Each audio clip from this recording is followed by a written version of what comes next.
I'm going to start out. Ooh, I don't see Thanks, my Leanne. This is Leanne. Leanne did this. We're having problems. I can't even see the slides. That's right.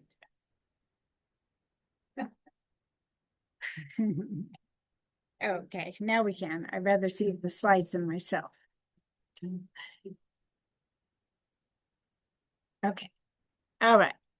So we were interested. I teach in well, let's start from the beginning. I'm Kim Roberts. I teach in the psychology department at Sacramento here, and I've been here for 29 years. This is my 29th year, and we are interested in older adults and mental health, how it affects you. A lot of people, are diagnosed with dementia, but it's actually depression and things like that. So we were interested in finding out how people cope during the pandemic.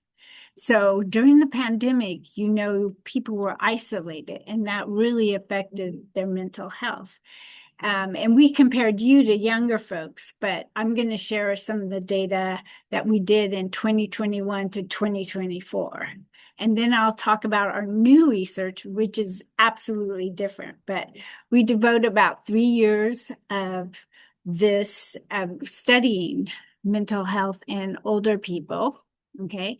So the mean age for our 2021 group was probably you or someone is 68. So that's pretty young, the mean age. In 2022, it was 74.9, and 2023, 72.77 years old. So this is our different groups. So we wanted to know, did the pandemic affect you? And did you get better in 2023 when things opened up? Can everyone remember what they did during the pandemic? What did you do? Did every class Linda offered. Yay! That is awesome. I was addicted. How many people felt isolated? Yeah. I mean, that was the biggest thing. It was a shutdown, right? I remember seeing my neighbor with her dog walking. I'm like tapping on the window. Hi, Shane. It was those days, people need other people, conversations. They say a 10-minute conversation helps your brain. It's better than anything else. I mean, exercise is really good too. But if you are isolated, that is not good for your brain. Okay. So we had you take a survey called the Geriatric Depression Scale. Okay. And what this is a screening tool for older adults to see how you score. So normal range is 0 to 9, moderate 10 to 19, and 20 to 30 is severe depression. So a doctor may administer this to you. So the questions were, do you feel happy most of the time? And they were yes and no. Okay. Do you often feel helpless? Okay. Yes or no. Are worthless? Have you dropped many activities? How many people well, besides you, good job. How many people felt like they couldn't go out during the pandemic and they dropped some activities like they normally would do? No? Good. Yeah, it was a good time to get outside. Okay, so they have these questions. And so we looked at people in 2021, which the good news, none of you are depressed. So you're totally normal. When I did the young people, 30% were depressed. They scored higher on a geriatric depression test than you guys did. So that's good. That tells me you guys survived the pandemic. In 2022, it dropped to 2.2. And then in 2023, it was 2.39. So it was higher when you were isolated, but once you got back into the groove, it was fine in 2023. Another thing we've been studying is sleep habits. How many people sleep 8 hours? Oh, good. That's good. Yeah. How many people sleep? Probably 6 hours. Yeah, even that's pretty good at this time. Anyway, so we were interested in daytime sleepiness, and we also measured your sleep quality with the Pittsburgh, which I'll get to. So Epworth Sleepiness Inventory. So this means you fall asleep in your chair, you fall asleep watching TV, you fall asleep in a passenger when you're in the car. So let's hope you're not driving and fall asleep. That's a no-no. So things like typical situations, sitting and reading. How many people fall asleep doing that? I do. Watching TV, I never do. Sitting inactive in a public place on a bus or something, riding in a passenger in a car, laying down. How many people take naps? That's good for you.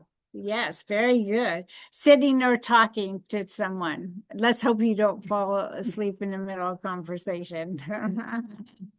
So the normal range is 0 to 9, a score, 10 to 12 is mild, 13 to 15 moderate, and 16 to 24 severe. So how you scored was in the moderate range, okay?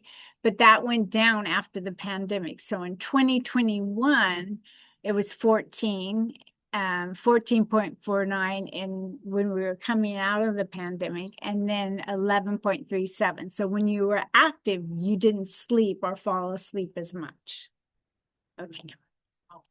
So we also did the Pittsburgh sleep quality. Linda scored this data, and basically it 5 or below is normal. 5 or above, a higher score means you have sleep issues. Like you don't sleep, your quality of sleep is poor. You get up at 3 in the morning and then can't go back to sleep.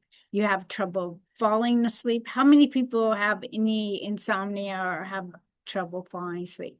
Yeah. So what do you do to help people? Not much. That Sometimes I stay up all night, but it doesn't happen much. every week. Oh, good. So I'm Just once in a grateful for while. that. Yeah. Yeah. You can get up and read a book or something like that. It says to get out of bed. Yeah, it does. I don't. I'm like, I'm not getting out. It's cold out there. So, yeah, you're right. So, we looked at the Pittsburgh sleep habits or your quality. And so, you slept worse in 2021, a little better in 2022, and then poorly in 10.61 was your score in 2023. So you were doing more activity when things opened up, but you were sleeping more poorly, which we can explain because you should be more active. Okay. But I guess during the pandemic, you might have just said, I'll just fall asleep. Nothing else to do. Okay. So what Linda had an idea to do is divide people into good sleepers based on the Pittsburgh Quality Sleep Index and poor sleepers, good and poor, and see how if you're in this category, are you having mental health issues? Like, are you more depressed? Are you more likely to fall asleep? And so what we found, so the poor sleepers who scored above 5.5, had more daytime sleepiness. So they would fall asleep on the couch. They would fall asleep if they were a passenger in the car versus good sleepers. So that's kind of, if you're a poor sleeper, you don't sleep at night, so you sleep in the day. Okay. We also did a BEX. So we compared you using a BEX is a depression inventory, kind of like the geriatric depression inventory, but it's designed to find depression in both young adults, older adults, and so forth, middle-aged. And so the scores can range from 1 to 10, totally normal, 11 to 16, mild, okay, 20 is borderline, 30 is moderate, and 40 is severe, okay? Above 40 is really severe. So it's basically 18 questions, and it's on a Likert scale 0 to 4. And what we found is good sleepers scored much lower than poor sleepers. So poor sleepers were actually more depressed. And we know sleep is right up there with a good diet, exercising. If you don't sleep well, it affects you mentally. It affects your mental health. It affects your cognitive ability. Okay, so that we found that interesting. Now, this is where you're going to help me. We embarked on a new research, and Linda has been very instrumental in this. We want to know if games help your brain. Okay, so how many people play games on the computer? Do you think it helps your memory, your attention?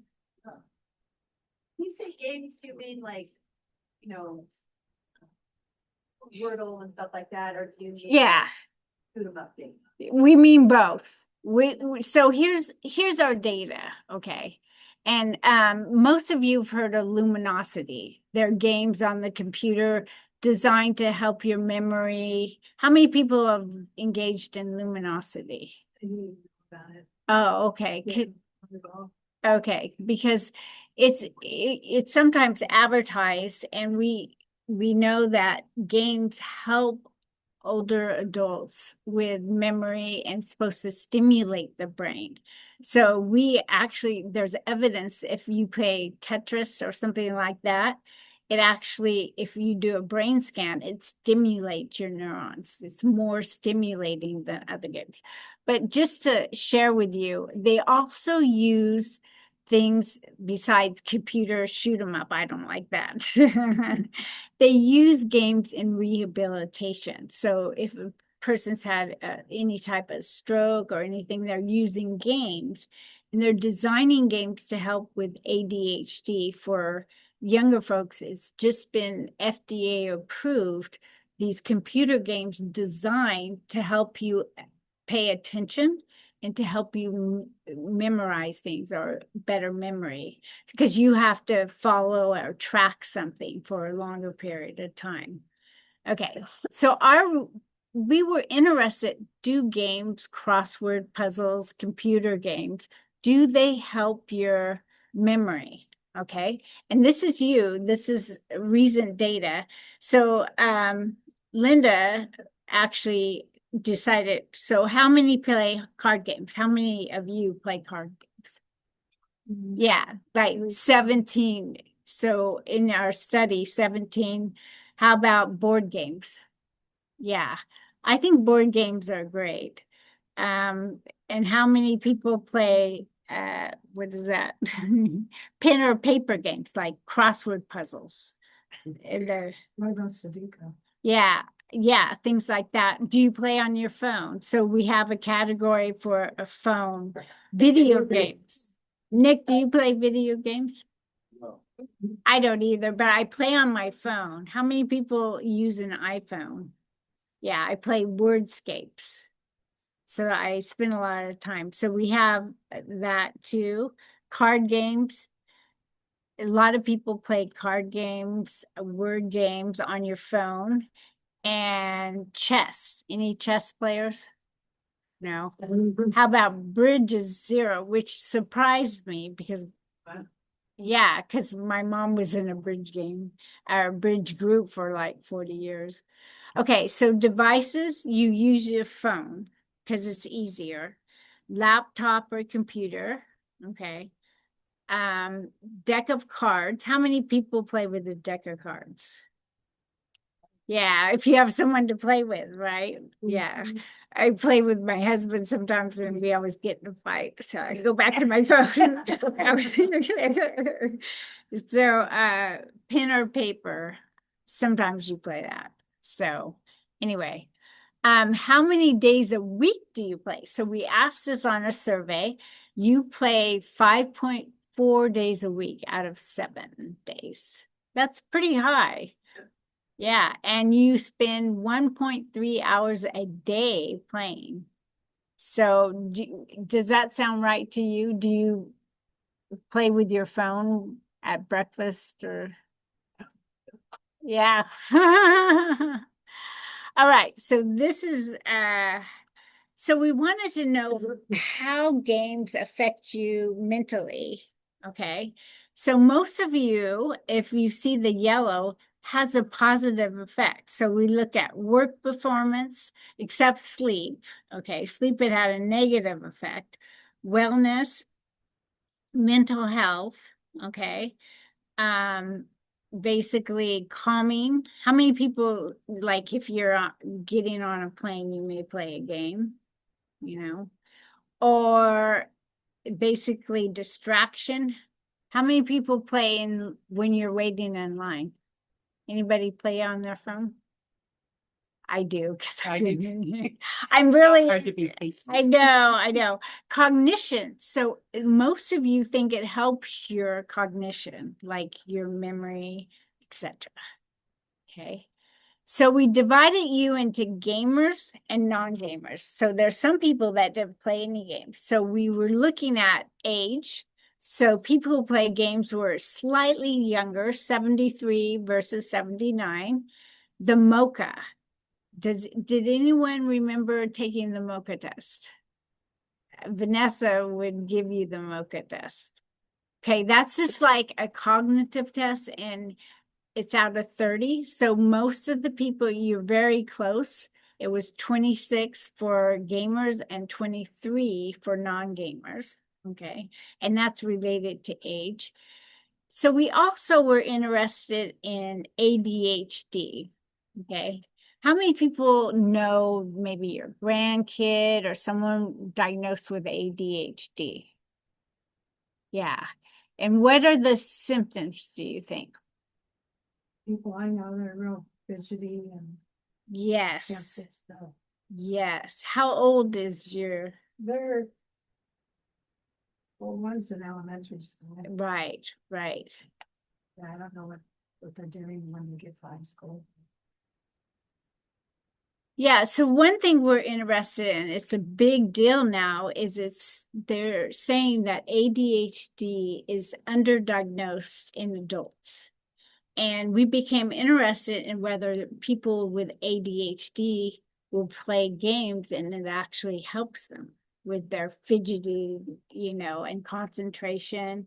And this just came out this year and says there's different symptoms for older adults versus younger adults. Okay. I have a cousin who was just diagnosed. He's 60 years old. I know, that's a little late, right? He said he was diagnosed with ADHD. And I'm like, I'm skeptical because you think of it as just a kid's issue. But ironically, we're seeing more and more the symptoms in older adults. Okay. So so we actually give everyone a self-report ADHD survey, and I'm going to share the results with you. Okay. And the ironic thing is that even though you don't have ADHD, so I'm going to talk about the scores, anything lower than like 10, you don't. But I compared you to younger adults. So my hypothesis was younger adults will score really high, but it didn't resolve like that. They scored lower than you. I can't explain it, so you're going to help me explain it today. Okay, so here are our norms. So ADHD is the inattentiveness. You forget your keys, you forget your lunch, you forget, what appointment you have. Okay. ADHD is the hyperactivity you were talking about, fidgety, getting up all the time. That's me. I was like, I haven't been to a movie because they're 3 hours long. I'm like, not having it. And then there's the PHQ, which it just measures depression. They use it, the nurse will give it to you. Every time you have a annual physical, they'll give this to you. You have symptoms. Do you, sleep too much, or, do you feel depressed? So what we did find though with older adults, that higher score on the PHQ, the higher score with ADHD A and B. So we saw a really strong correlation between the two. Now, this isn't causation, it's just related. So if you score high in one survey, you score high in the other. And we found that with both the ADHD hyperactivity and inattentiveness. So if you increase, that's what we found. Okay. But what's really interesting is that ADHD is going underdiagnosed. And I don't know if it may be a symptom of something else going on, or is it really 25% of adults are not being diagnosed because we just don't think, we think we grow out of it, right? Little Tommy won't sit in a seat, so he has ADHD, okay? Or, but most people don't think adults have it, okay? So I'll show you this briefly, if it works, Linda.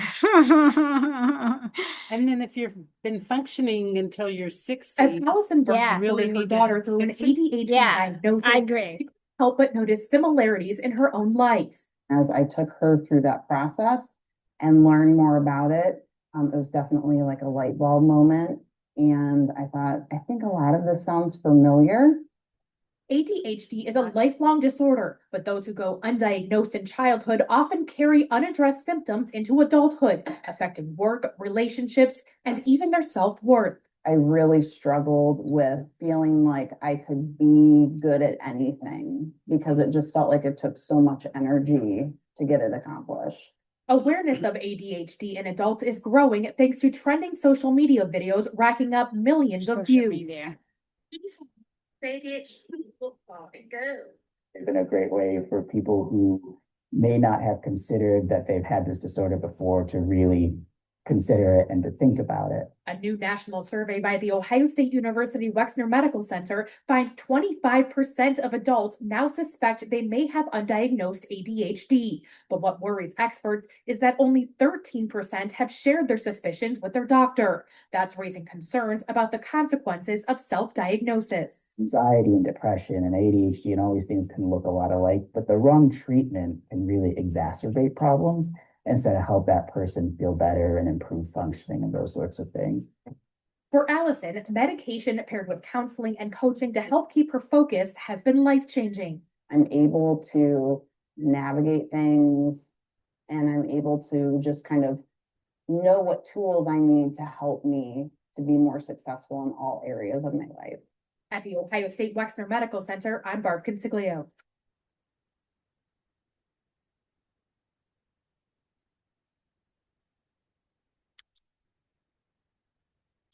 Stuck. So, there we go. As Allison, Okay. So that brings me to the survey they usually use and we use with you.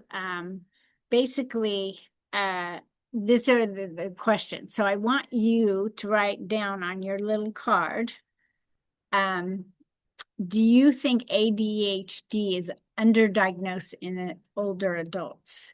And I can share with you some of the symptoms, like how often do you have trouble wrapping up final details on a project once the challenging parts have been done? How often do you have a difficulty getting things in order? Okay, organizing things. Here's one about hyperactivity. How often do you fidget, squirm with your hands and feet and have to sit down, and when you have to sit down for a long time? How many people can make it through a 3-hour movie? I don't think I can. I'm classy. My husband always says, just sit down for a minute. How often are you distracted by activity noise around you? How many people start a task and then leave the room, start another task, and forget about the other task? Yeah. Are you just trying to multitask? Is that a problem? You forget what you're doing. I forget where I put my coffee once I get busy. That's really bad. How often do you interrupt others when they are busy? So like pushes speech. How often do you find yourself talking too much when you are in a social situation? That's sometimes good, Nick.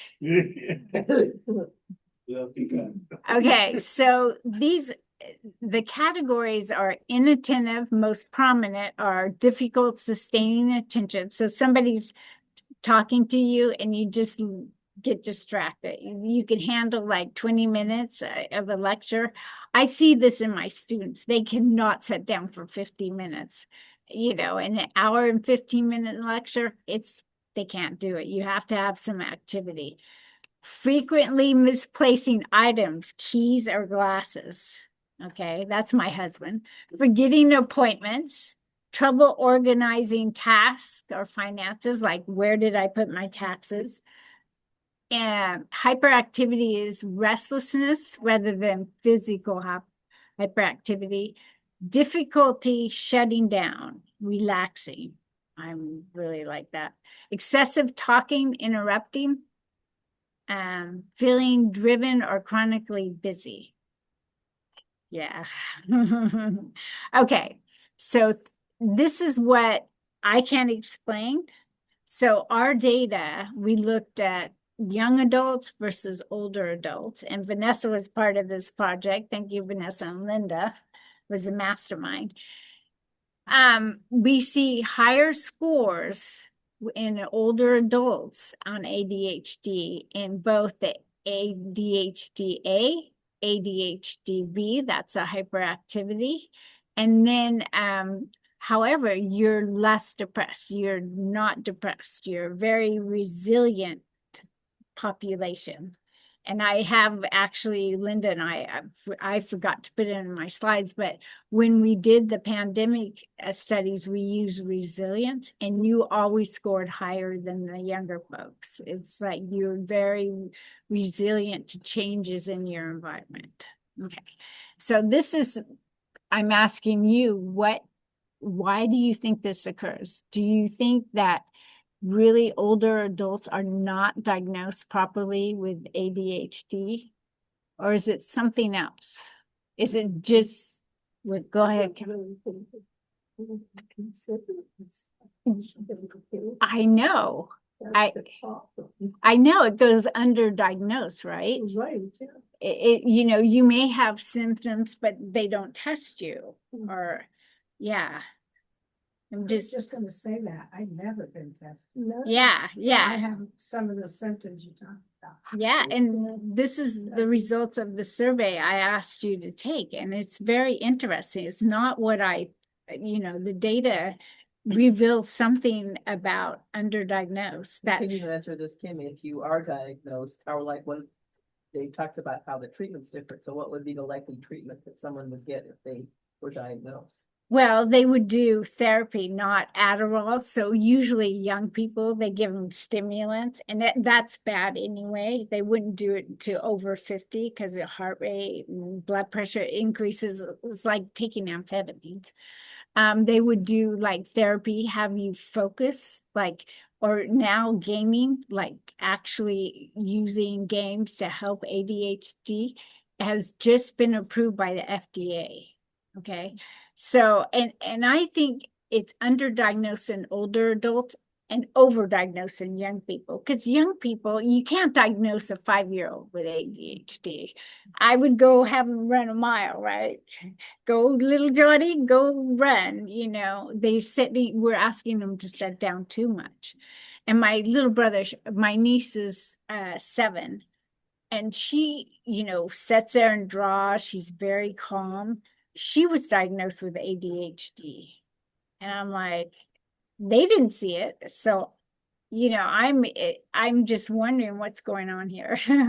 Some are underdiagnosed, some are overdiagnosed. So I think our older population needs to be tested, and things like writing things down, like that really helps with, the memory issue, inattentive, and just kind of digesting, like, when someone's talking to you, kind of just make note of it, use, it helps you focus, whatever helps you focus. Well, I never even thought that I could possibly do that. Anyway. I know, I didn't either. Well, I know, because it's not usually something you're tested for. Yeah, and so many times, they think, well, inattentiveness is just goes, with older age. But I don't think that's the key. I think, if we're aware of our symptoms, that we can change, like we can make a concerted effort to change. Because, I think it's important that we know, just like anything, once you're diagnosed, you can move and get treatment or be aware and write things down, like when you're inattentive, and don't multitask maybe, we have so many things going on that if you catch yourself focusing on one task at a time, it really helps. So as an older person with ADHD, they likely have already made adaptations Yes. along the way. Yes, they do. I think it's interesting.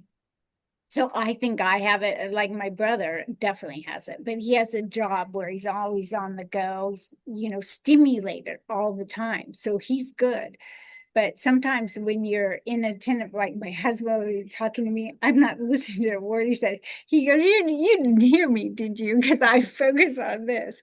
And, it's so interesting. There's different aspects of ADHD and Yeah. everything we do, I had a quick question. Oh, sorry. Yes. I'm online. Okay. Just the clinical presentations of the suspicion of ADHD. Uh-huh. What would they be? Okay. So common ones are inattentive, like they don't remember things, they miss appointments, they're not actively engaged with the person that's talking to them. The hyperactivity is they fidget a lot. They have to, get out of their seat. They kind of, people in the airplane move their legs or fidget all the time. You know those people. They get up all the time. So that's the hyperactivity. So it's disruptive. It would be disruptive to life. Yeah, it could be. So when you are have these symptoms, it's kind of you can't concentrate, you can't carry on a conversation without butting in. You always have to be the speaker, things like that, Okay. it affects you socially. I Socially mean, disruptive. yeah, somebody may be busy and you're, interrupting them or, things like that. Or you have to, be the one to talk the most and not let anyone get a word in edgewise, kind of. Okay. Everyone has a friend like that, right? That they're talkers, which is fine, but it may be over the line, too much, where you're not invited to things because you talk too much. Thank you. That's a question. Sure. What about your listening? Auditory, yeah. Yes, it does. Good question, Nick. Yeah, so people like my brother has been diagnosed when he's young. Now he's 60 plus. But I talked to him and I'm like, you're not listening, are you? He goes, yeah, I hear you. But he's multitasking. He's talking on the phone. He's doing this and that. And it sounds like he's not listening. I'm like, not wasting my breath on him. He goes, I'm listening. But yeah, I mean, it's good to focus. Like my husband asked me something, if I'm not listening, like reading a paragraph and you have to read it several times because you're not focused. Everyone does that. I don't think that's ADHD. But if you do it all the time, even when people are talking to you and you're sitting right there, that's a problem. Like you're not focused. Your brain is on different areas. And you need too much stimulation. So one caveat about ADHD is that your brain is actually understimulated. So they give things like amphetamines, Adderall to stimulate the brain so they can sit down and be calm. It's a paradox.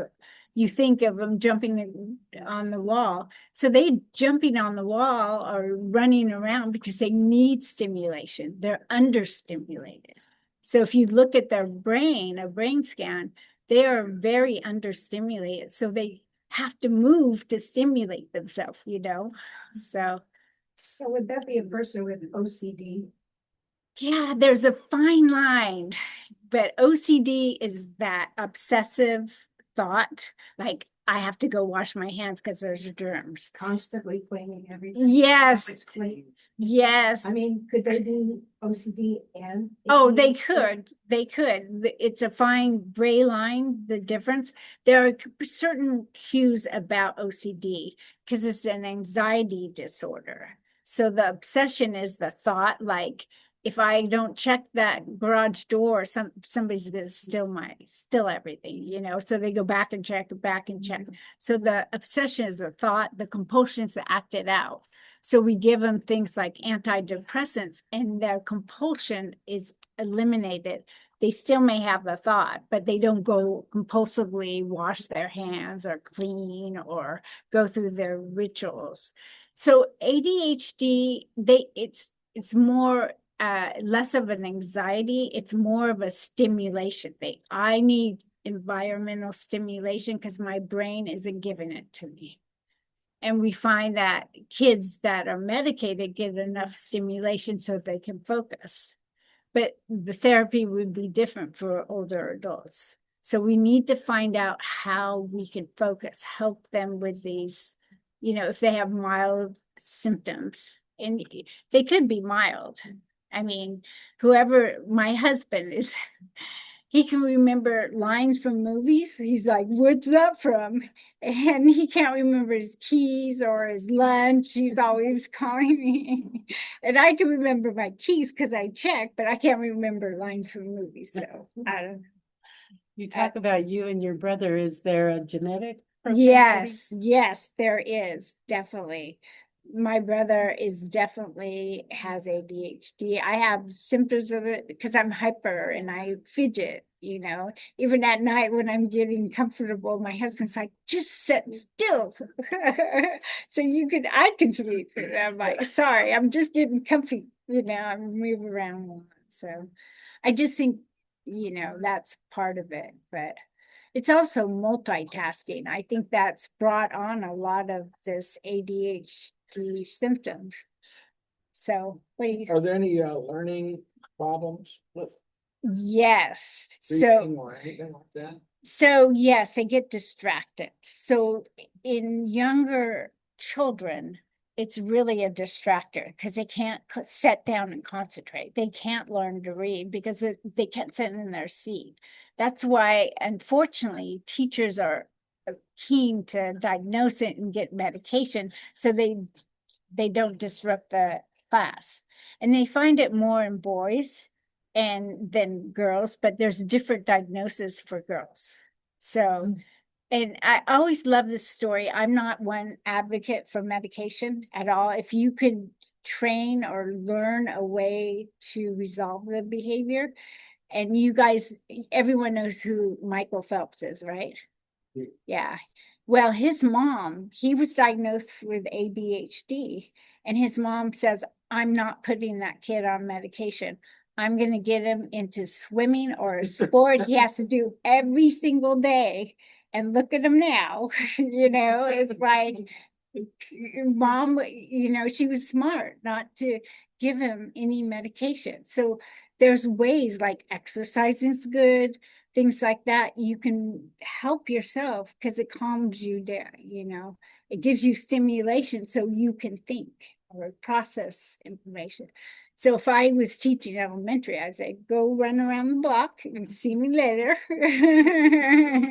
I think kids don't get enough exercise. So yeah, I don't know. What are your questions? You can write them on here. What do you think? I think they should give everybody a test. Yeah. Yeah, it's this is the test you took. I don't know if you remember, it was online, but yeah, we do have it. It's self-report though. That's the thing. You're reporting about yourself. You know, that can be a little biased, but yeah. But new research says, you know, you're underdiagnosed, and Linda and I are wondering what we can do about it. The good news is, based on these numbers, you don't have ADHD. You have moderate levels. I wonder, so 0 to 23, unlikely. So yay, you wouldn't have to, but there may be things you want to change. Possible 24 to 35 is a score. Likely is 36 plus. So, But the part that's interesting is obviously they got through life, so. right. I think ADHD may help some people, Right. you know, it depends on your job. So if you're asked to do computer programs, that's no, you can't sit down. But my brother has designed a job for himself where he's, you know, runs his own company. He's running around like a chicken with his head cut off, but he loves it and he does it. He's successful. So, you know, watching him, he got into a job. But if you asked him to be, you know, a writer or something, he couldn't sit down for 2 minutes. So maybe we live our lives that accommodate our little, you know, hyperactivity, you know, and if you don't get in the right job, then you get, you know, displaced or unhappy or need to focus more on a task. What are the benefits of seniors getting the test? Well, it just will help you. They're not going to put you on medication. You know, like Linda said, you're 60 plus and you're successful, you've had a career, you're retired. So really they would say it wouldn't affect you. But if it's affecting you personally, like if you're disruptive or you're inattentive, you miss appointments, there's things you can do, like write things down or, you know, kind of say, oh, I want to change this behavior and do things that will help you, you know, you can do that. How does seniors benefit? Oh, I think they would benefit a lot if they, you know, feel on edge all the time, you know, something like or they feel inattentive, like they can't follow a conversation. Maybe have them like focus on, you know, make sure they can focus on one thing. We're trying games, like games designed to help you pay attention. Like Luminosity is coming out with software we hope to test on you. So you could be our subject to see if it actually helps your focus, it helps your memory, helps your, you know, slow down in your thought process, because it has been approved. I just don't know, you know, no one's used it on older adults. It's usually designed for kids, but why not?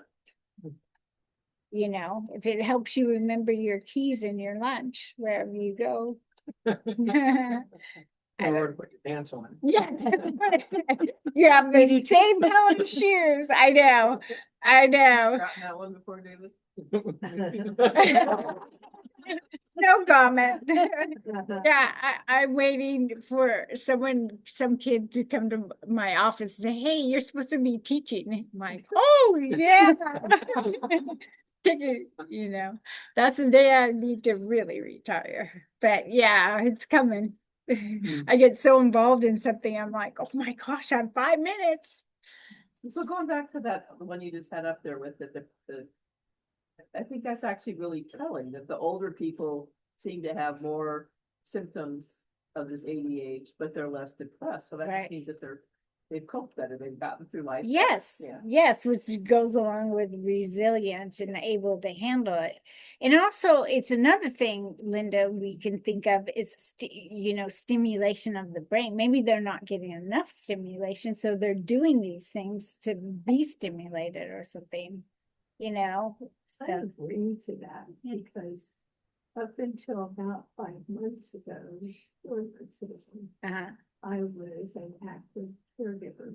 oh, okay, And that's a and lot. I was always doing something. Yeah, never setting And I down. can tell the difference mentally. Yeah. I can really tell the difference. Yeah, Now I don't do anything that stimulates me except for coming here or Yeah. the house. yeah. I'm trying to socialize as much as I can. Oh, good. Okay, but not at all as much as I did before. Yeah. And you're gonna have to replace that. Yeah, Exactly. you We need to have do, replace that, so it sounds like playing games is the solution. yeah, Maybe, partly. partly, yeah. Yeah, And you can do it in a social context here, yeah, or you can do it online. yeah. I don't do much online. I don't know. do social. Media. what's it called? Yeah. Media. I don't do any of that. I don't Not do- Not even, the one that Facebook. everybody does to Yeah. communicate. Yeah, like Instagram and Yeah. Facebook. yeah, Facebook. It gets to be too much. Yeah. I don't eat. Oh, yeah. Yeah. Exactly. And being on blue light, in front of a computer, not good for your eyes. But I think we can do things like maybe you can start you exercise Mhm. here, but that really helps. Oh, yeah. Getting out in the sun helps you sleep. Yeah. You sleep better. You just feel better. I walk my dogs all the time because I have to, but I Yeah. do make a point to exercise outside when Mhm. it's this nice. Yeah. Well, that's another thing I'm gonna try is I had to get rid of my dog because I Oh, was working so much. I'm so, It wasn't fair to my little. yeah, baby you're right. At home all the time. So, and that was the right thing to do. Right. That's Um, very, And now I really want to have another. little now dog. it's time because you have more time. And now I'm gonna have more time, so, Right. in a few months, that's what I'm going Talk to to do. Kim, because she probably has a dog she'll let you borrow. Yes. Yes, you can be my dog walker out. I have two. And I used to have one, and then I got another one, and it's like too many. I walk to Starbucks, I have to go with my husband if I get it, because they're pulling me this way, and Yeah. I can't hold the Starbucks, so there goes my coffee day. Yeah, well, one of my best friends, she lost her sister the day before Christmas. Oh, And so she had to take off for, I think it was like 7 days. She just got back Tuesday. uh-huh. And so she asked me to take care of them for her. And Oh, I loved it. yeah. I mean, we just played all the time. Oh, and, they are very good companions. oh, yeah. A little bit too good. They're on my feet, and they walk around and follow me, and like, yeah, And they love you. yeah, yes, even, yep. Yes.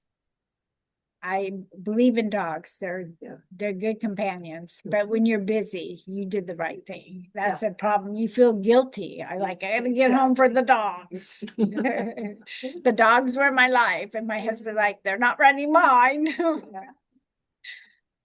How can you And we inculcate, have- I have a question. Sure. How can you inculcate reading into an activity to keep you out of ADHD? Well, it helps you focus. I would say I would put exercise first and then maybe reading. But if you have ADHD, you can only read for 20 minutes. That's my limit. I can't sit down 20 minutes even. Mhm. So it kind of depends on you. What I'm saying is that younger students cannot read if they can't focus. So it's always the attention is on them for ADHD diagnosis. Does that make sense? Yeah. In the audience. No, I was just wondering.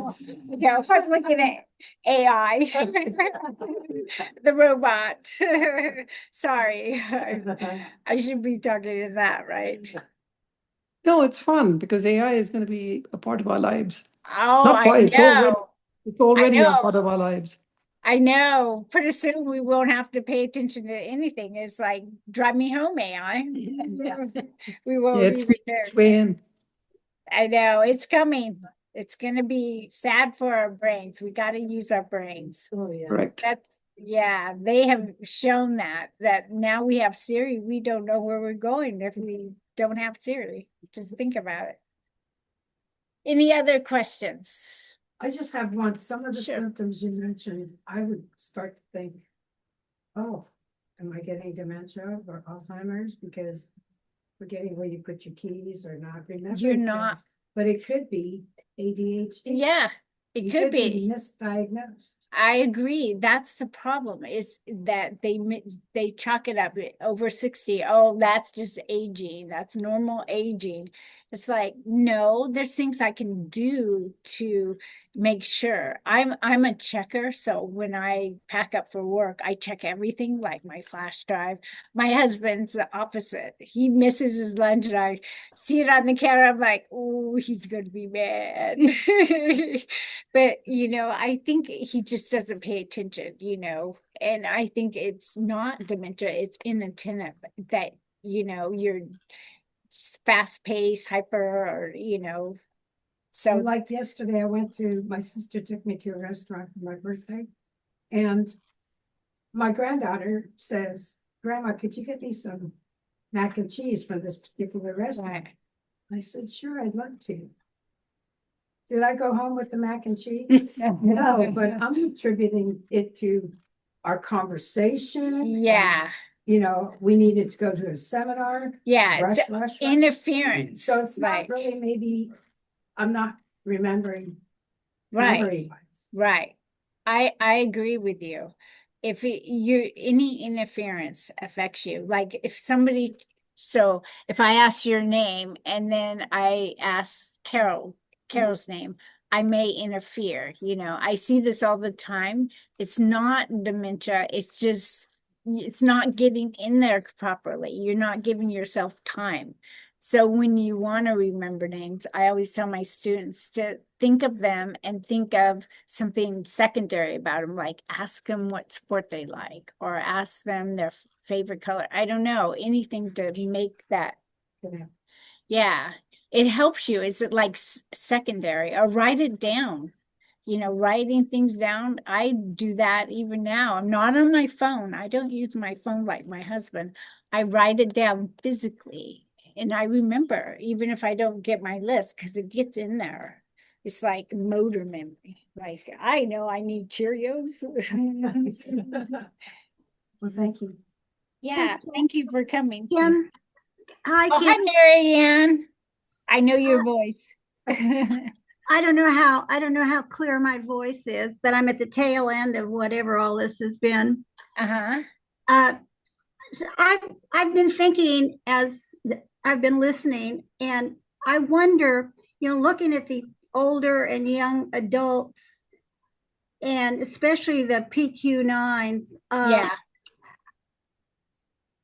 What do you think, if any, impact comes from? It's a whole different world from, the older. Yeah. I don't know what the ages are in the older, but and I won't reveal my age, but I know your age. no, But you're 50, but I know you're 50. But there has to be an impact or some variables that come into this, because it's a different world that I grew up, or even you or Julie. Yes. No.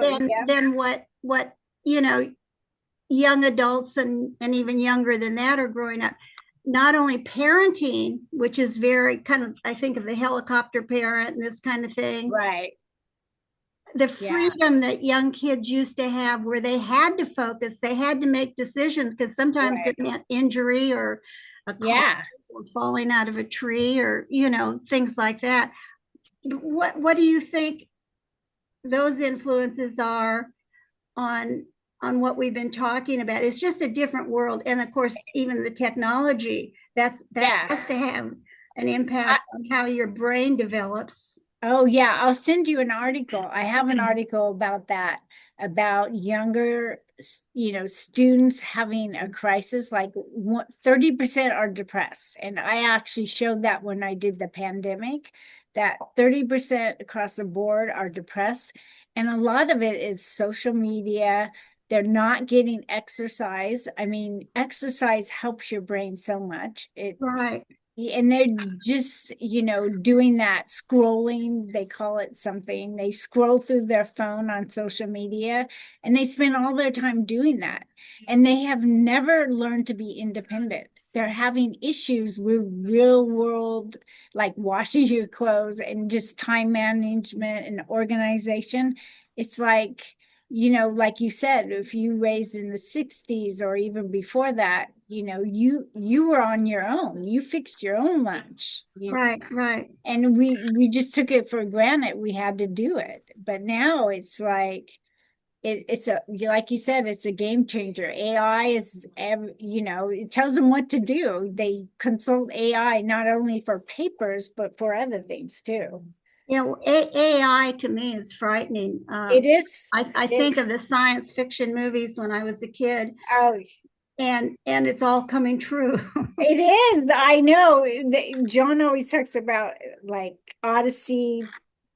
I don't know, 2000. Space Odyssey. Yeah, where the computer takes over, like drives the ship or something. So we're in trouble if we can't think. Yeah. We're in trouble, and that's where it's coming. Like, you know, if I could write an essay on AI too, a very good one. Well, you should. You should. Yes. But the difference is, it, you know, younger people are just raised in such a way they're turning into totally different kind of adults. Yes, I agree. I agree. So sometimes it's hard to evaluate some of the studies because all these other variables have come into play. Yeah, you're right about that. Because it's a different world. They're different demands and different ways of coping. But yeah, in terms of problem solving and, you know, exercising, the generation is not doing well in that part. What you said about depression in younger. Yes. I'll send you that article, Marianne. I just got it out of Nature magazine about how much pressure there is on kids. Thanks, Kim. Good to talk to you. Good. Thank you for coming, Marianne. Well, I was thank interested. you. I think I filled out some of these questionnaires. They looked familiar to me. Yeah, you probably did. Yeah, it's kind of like, that's my way of playing games sometimes.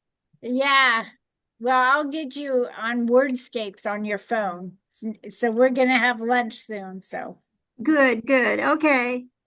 all right. Take care. Thank you. Thank you, everyone, for coming on Zoom.